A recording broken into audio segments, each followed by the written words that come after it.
Na Copa do Mundo de 1990, a Argentina entrou no torneio como campeã em título, mas não possuía o mesmo poder destrutivo de 4 anos antes. Com um estilo defensivo sólido, pragmático e calculado, a equipe escreveu uma jornada incrível, passando raspando pela fase de grupos, derrotando o arquirrival Brasil sob imensa pressão e superando disputas de pênaltis emocionantes para chegar à final. Apesar da amarga derrota para a Alemanha Ocidental, marcada por um pênalti cruel nos minutos finais, a imagem dos resilientes guerreiros da Albiceleste, liderados por um capitão que suportava a dor, tornou-se parte inesquecível da memória de uma geração. Mas por trás daqueles momentos gloriosos e amargos em campo, havia jogadores com destinos muito individuais. Passaram-se 35 anos, e o tempo deixou marcas diferentes em suas vidas. Alguns se tornaram lendas no banco de reservas. Alguns escolheram um caminho tranquilo após a aposentadoria. E outros tiveram que encerrar sua jornada com uma tristeza imensurável. Vamos relembrar a trajetória tumultuada dos 23 jogadores que formaram a alma daquela geração de argentinos.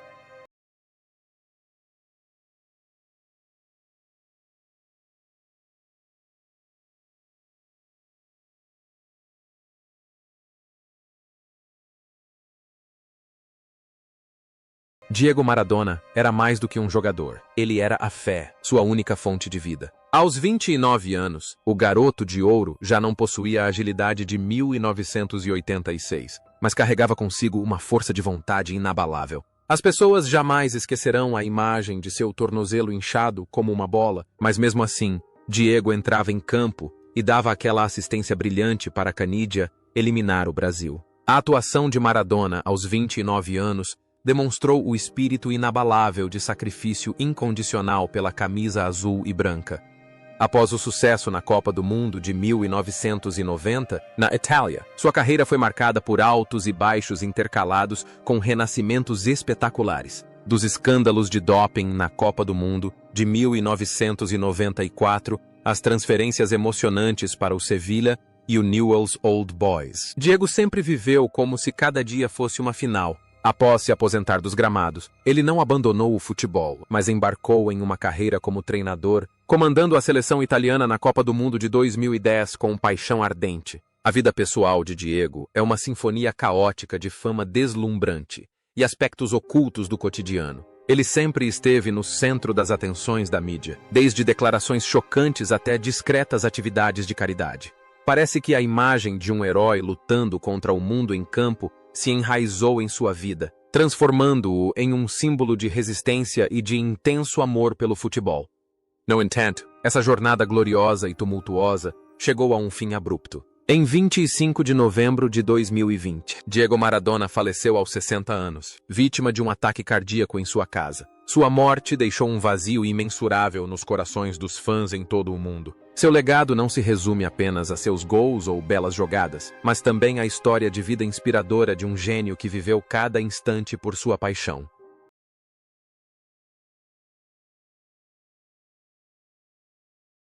Sergio Goycochea era inicialmente apenas um reserva para Nery Pumpido. Mas quando Pumpido sofreu uma lesão terrível na partida contra a União Soviética, Goycochea assumiu o protagonismo aos 26 anos. Com suas mãos habilidosas e um domínio psicológico excepcional, ele se tornou um terror na marca do pênalti, defendendo cobranças da Iugoslávia e até mesmo da anfitriã Itália, levando a Argentina à final. Ele não apenas defendeu a bola, ele realizou o sonho de toda uma nação.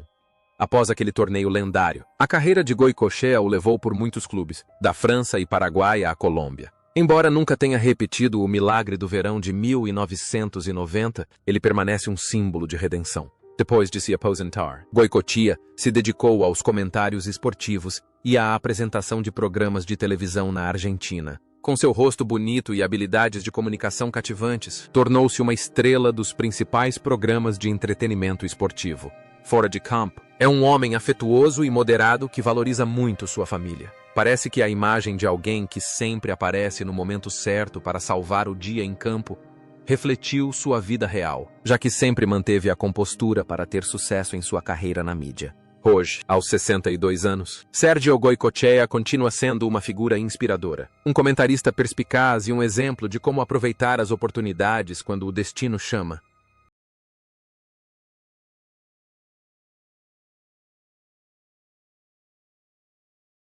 Juan Simón entrou na Copa do Mundo de 1990 aos 30 anos, com a responsabilidade de ser a última linha de defesa da Argentina. Libero clássico. Simón jogou com inteligência e absoluta compostura. Ele atuou durante os 690 minutos completos do torneio, protegendo silenciosamente seus companheiros de equipe e neutralizando os ataques adversários com seu excelente discernimento. A atuação de Simón foi a base sobre a qual a Argentina se manteve firme contra a tempestade. Após o torneio, Simón continuou sua ligação com o Boca Juniors antes de se aposentar em 1994. Depois da aposentadoria, ele não seguiu carreira como treinador, mas tornou-se agente de jogadores e, mais tarde, um respeitado diretor esportivo. Sua vida tem sido relativamente tranquila, longe da agitação da mídia. Ele se concentra nos negócios e passa tempo com sua pequena família em Buenos Aires. É notável que a imagem de uma rocha silenciosa em campo tenha naturalmente se estendido à sua vida pessoal. Ele sempre foi o responsável pelo sucesso dos negócios, garantindo o futuro das gerações mais jovens. Hoje, aos 65 anos, Juan Simón vive uma vida plena, ainda acompanhando o futebol com o olhar de um especialista e desfrutando da paz com seus entes queridos.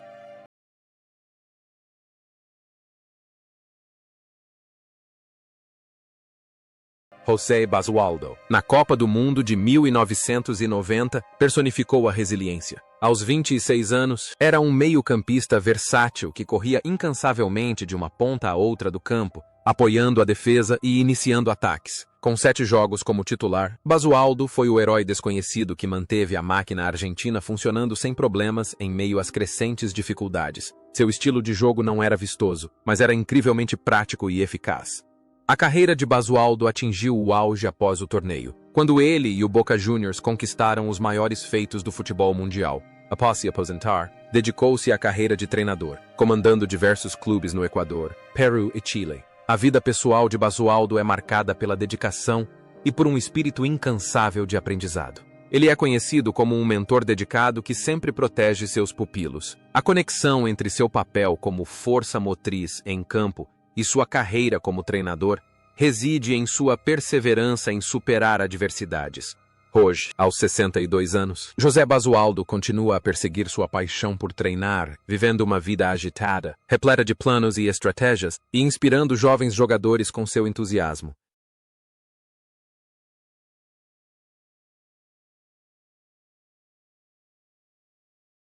Jorge Burruchaga chegou à Copa do Mundo de 1990, na Itália, 27 anos, como um articulador de jogo ao lado de Maradona.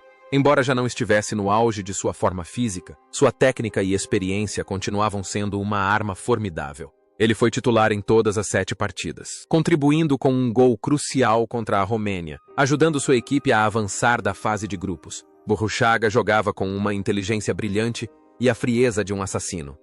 Após o torneio, sua carreira enfrentou grandes dificuldades devido a lesões e problemas extra-campo na França. No entanto, ele se recuperou e voltou a jogar pelo Independiente. Em seu país natal, depois de se aposentar, Burruchaga tornou-se um treinador experiente e assumiu o comando da seleção francesa. Fora de campo, ele é um homem calmo, profundo e muito reservado. A imagem de um herói silencioso parece ter se tornado sinônimo de sua vida. Ele não precisa de elogios extravagantes, apenas do reconhecimento daqueles que realmente entendem de futebol. Hoje, aos 63 anos, Jorge Burruchaga desfruta a vida como consultor profissional, aparecendo ocasionalmente como comentarista, vivendo tranquilamente com sua família.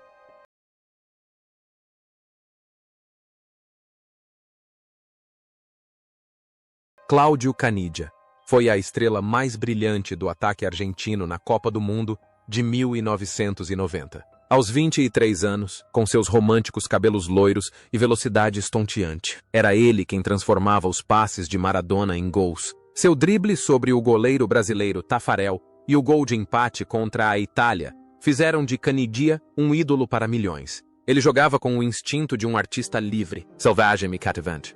A carreira de Canidia foi uma jornada aventureira por muitos países, da Itália e Portugal à Escócia. Sua vida foi repleta de altos e baixos, com escândalos de doping e problemas familiares complicados, especialmente seu relacionamento muito divulgado com a ex-esposa, Mariana Nanes. No entanto, Canidia sempre manteve seu orgulho. Após se aposentar, dedicou-se à sua paixão por viagens e ocasionalmente participava de jogos de exibição. Vale ressaltar que a imagem de um artista em campo, de espírito livre, tornou-se parte integrante de sua vida. Ele sempre viveu do jeito que quis, independentemente das normas sociais. Hoje, aos 58 anos, Cláudio Canidia ainda conserva sua aparência robusta e elegante, vivendo entre Marbella e Buenos Aires, desfrutando da glória de uma lenda que nunca se apagou.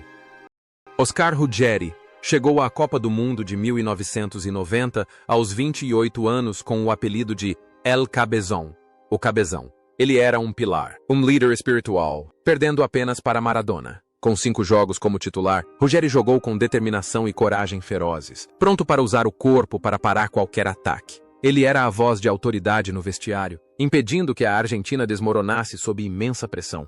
Após se aposentar dos gramados, Ruggeri teve uma breve carreira como treinador antes de se tornar um dos comentaristas de futebol mais influentes e queridos da Argentina no programa 90 Minutos de Futebol. Com sua personalidade franca, às vezes impetuosa, mas extremamente conhecedora, ele se tornou uma inspiração para os telespectadores. Fora dos campos, Ruggeri é um homem de família muito amoroso, que frequentemente compartilha momentos felizes com seus filhos e netos. Parece que a imagem de um guerreiro protegendo a defesa se enraizou em sua vida. Ele sempre defende os valores tradicionais do futebol argentino contra a mídia. Hoje, aos 63 anos, Oscar Ruggeri é uma figura indispensável na televisão esportiva, vivendo uma vida próspera e apaixonada.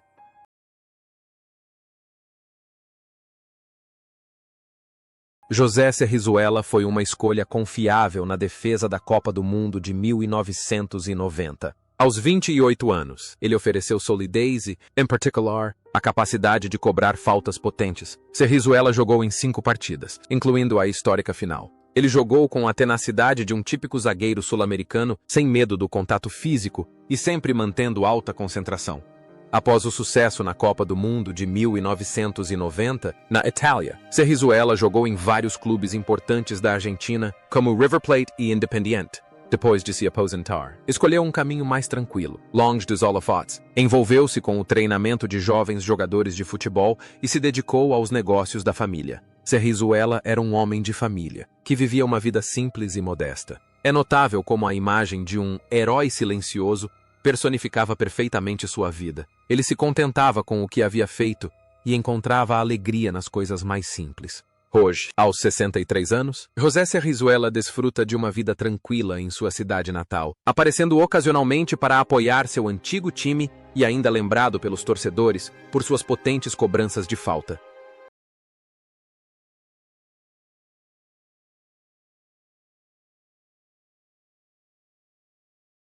Julio Olarticoechea é um veterano da geração de 1986. Aos 31 anos, El Vasco ainda mantém excelente forma física e incrível versatilidade.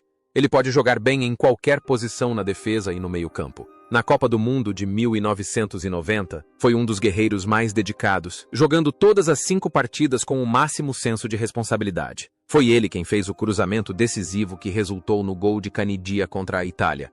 Após se aposentar como jogador, Olarticoechea dedicou-se ao treinamento, comandando principalmente as seleções de base e feminina da Argentina. Ele é conhecido como um mentor experiente e gentil, sempre disposto a ajudar a nova geração. Sua vida pessoal é estável e tranquila. Ele dedica tempo à sua paixão pela pintura e a atividades beneficentes em sua cidade natal, Saladillo. A imagem de um herói silencioso, sempre apoiando seus companheiros em campo, parece ter moldado completamente sua vida.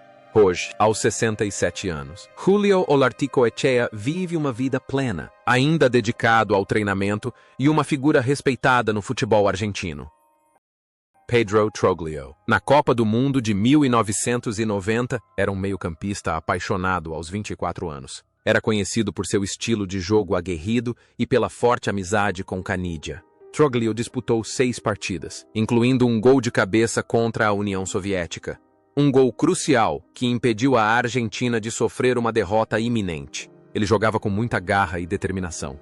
Após o torneio, a carreira de Troglio o levou à Itália para jogar pela Lazio e pelo Verona, antes de retornar à sua terra natal. Depois de se aposentar, tornou-se um técnico de grande sucesso, levando o Gimnasia La Plata a se tornar uma potência e a conquistar inúmeros títulos em Honduras. Na vida real, Troglio é uma pessoa calorosa e sincera que sempre valoriza os relacionamentos antigos. Ele compartilhou muitas lembranças de Maradona com grande respeito. A conexão entre seu papel como guerreiro em campo e sua vida como treinador reside em sua capacidade de inspirar e em sua lealdade inabalável.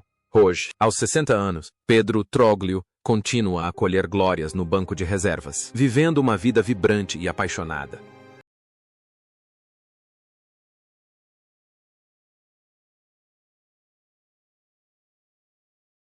Ricardo Giusti foi um dos pilares da seleção campeã da Copa do Mundo de 1986. Mesmo em 1990, 33 anos, ele continuava sendo uma peça fundamental da equipe graças à sua vasta experiência. No entanto, a Copa do Mundo de 1990 terminou de forma amarga para ele, quando recebeu um cartão vermelho na semifinal contra a Itália, perdendo a chance de disputar a final. Giusti jogava com compostura, demonstrava excelentes habilidades defensivas e um espírito de abnegação pela equipe.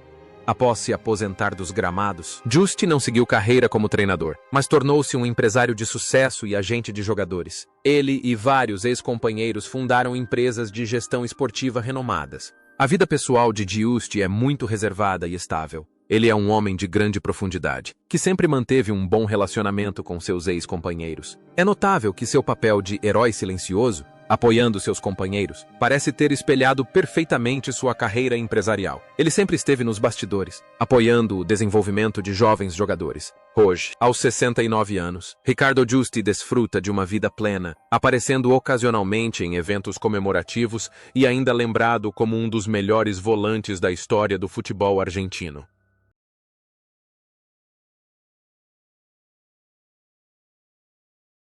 Na Copa do Mundo de 1990, Sérgio Batista se manteve como um pilar sólido na defesa, com seu jogo inteligente e excelente controle de partida. Aos 27 anos, com sua característica barba espessa, ele ditava o ritmo do meio-campo argentino. Embora tenha disputado apenas 4 partidas devido a mudanças táticas, a influência de Batista na manutenção do equilíbrio da equipe foi inegável. Após o torneio, sua carreira se voltou para o treinamento, atingindo o ápice quando liderou a seleção argentina à medalha de ouro nos Jogos Olímpicos de Pequim em 2008, a geração de Messi e Agüero. Ele também treinou a seleção nacional. A vida pessoal de Batista é bastante tranquila. Ele é um homem digno e responsável. Depois de anos treinando na China e no Bahrein, ele retornou ao seu país para contribuir com o desenvolvimento do futebol. Parece que a imagem de um maestro calmo em campo se refletiu plenamente em sua carreira como treinador. Hoje, aos 63 anos, Sérgio Batista continua trabalhando como consultor, vivendo uma vida tranquila com sua família e mantendo a mesma postura cavalheiresca que demonstrava em campo. Pedro Monzon, na Copa do Mundo de 1990, foi uma figura dramática. Aos 28 anos, marcou o único gol contra a Romênia, mas também fez história como o primeiro jogador a receber um cartão vermelho em uma final de Copa do Mundo. Monzon jogava com extrema intensidade, um zagueiro implacável que não temia o contato físico, mas que por vezes demonstrava falta de calma. Após esse sucesso, a vida de Monzon tornou-se uma jornada tumultuada. Ele caiu na pobreza e na depressão depois de se aposentar, chegando a cogitar o pior. No entanto, com a ajuda de Maradona e de seus ex-companheiros de equipe, ele se reergueu com força. Passou a ser treinador, comandando diversos clubes menores na Argentina. A vida pessoal de Monzon é uma lição de resiliência e força de vontade. Ele dedica muito tempo a compartilhar seus erros do passado e como superou crises psicológicas. Hoje, aos 63 anos, Pedro Monzon vive uma vida respeitável, trabalhando diligentemente como treinador e encontrando felicidade em transmitir suas experiências de vida a jovens jogadores.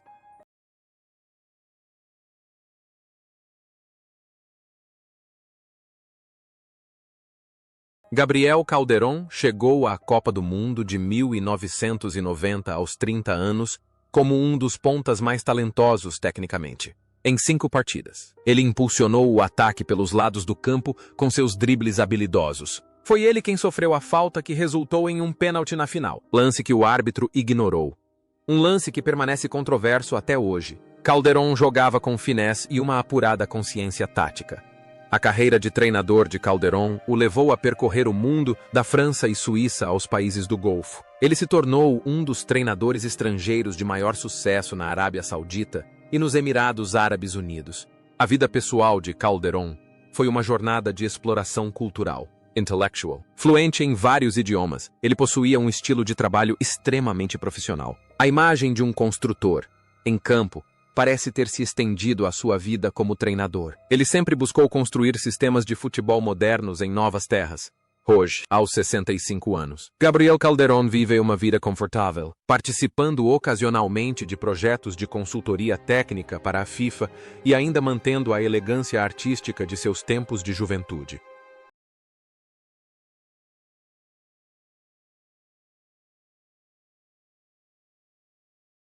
Na Copa do Mundo de 1990, Néstor Lorenzo era um jovem zagueiro promissor, com apenas 24 anos. Com 3 partidas, incluindo a final, ele jogou incansavelmente para conter os principais atacantes da Alemanha Ocidental. Lorenzo atuava com absoluta disciplina e inteligência defensiva. Ele não precisava de jogadas vistosas, apenas de solidez para proteger o gol de sua equipe. A carreira de Lorenzo após a aposentadoria realmente decolou no banco de reservas. Depois de muitos anos como um valioso auxiliar de José Pekerman, ele ascendeu ao cargo de treinador principal da seleção colombiana, transformando-a em uma força formidável na América do Sul. A vida pessoal de Lorenzo é estável e reservada. Ele é conhecido como um homem calmo, com raciocínio tático apurado e excelentes habilidades para lidar com a psicologia dos jogadores. Parece que seu papel de protetor em campo se transformou em um de líder confiante na vida real. Hoje, aos 59 anos, Néstor Lorenzo continua a conquistar novos patamares, provando que a perseverança silenciosa sempre leva a realizações brilhantes.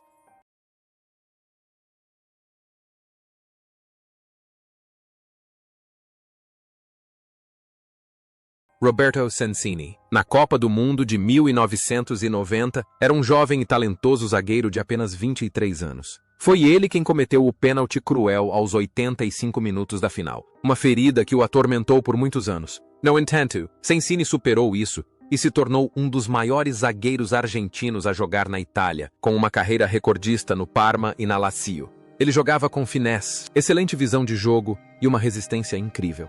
Após se aposentar dos gramados, Sensini dedicou-se ao futebol como treinador e dirigente. Homem íntegro, levava uma vida discreta e sempre foi respeitado por seu profissionalismo.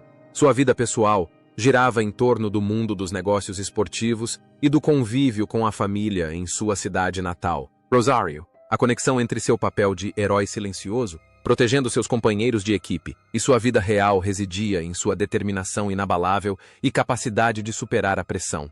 Hoje, aos 59 anos, Roberto Sensini vive uma vida tranquila, aparecendo ocasionalmente como comentarista e mantendo a compostura de um zagueiro lendário.